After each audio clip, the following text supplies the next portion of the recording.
ষষ্ঠীর দিন ফাঁকা ফাঁকা অবস্থায় ঠাকুর দেখতে গিয়েছিলাম। এই যে বাস স্ট্যান্ডের অপোজিটে একটি প্যান্ডেলের, এনাদের ক্লাব কর্তৃপক্ষকে অসংখ্য ধন্যবাদ যে দারিদ্র পরিবারের যেসব এখন ঋণের বোঝা, খরচার বোঝা, সেটা মানুষের মধ্যে তুলে ধরেছে এবং মানুষকে সেই জায়গায় মনে করে দিচ্ছে আমাদের বিলই সব। এ দেখুন, ইলেকট্রিক বিল, গ্যাসের বিল, শপিং কমপ্লেক্সের বিল, বাবার ওষুধের দোকানের বিল, মায়ের ওষুধের দোকানের খরচা, হসপিটাল খরচা, প্রত্যেকটা বিলগুলিকে দিয়ে সাজিয়ে এনারা তুলেছেন।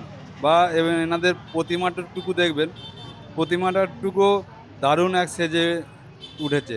প্রতিমার প্রত্যেকটি কাজ খুব সুন্দর লাগছে। প্রতিমাটা দর্শন করবেন, এটা তারকেশ্বর বাস স্ট্যান্ডের ঠিক অপোজিটেই।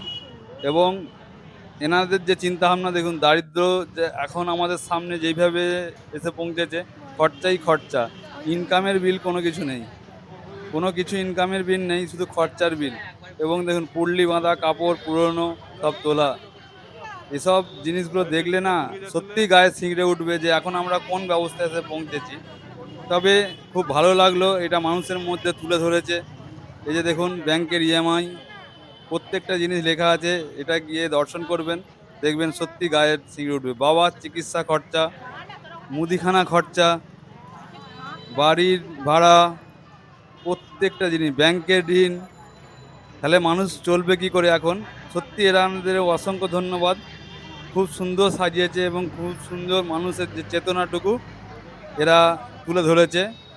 প্রত্যেকটা বিল সাজানো আছে, একে অপরূপ সুন্দর লাগছে। তারকেশ্বর গেলে এই প্যান্ডেলে অবশ্যই ঢুকবেন, ভালো লাগবে।